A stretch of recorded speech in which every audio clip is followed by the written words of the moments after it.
Okay, so I'm going to show you guys the Zautomotive Tazer light show.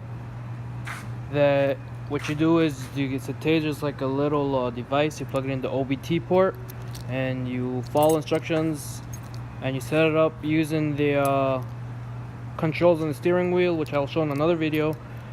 But the way it works is you enable it in the menus and then you control it using your key fob. You press unlock twice, lock once, and then unlock another time, and then that'll start the light show like this.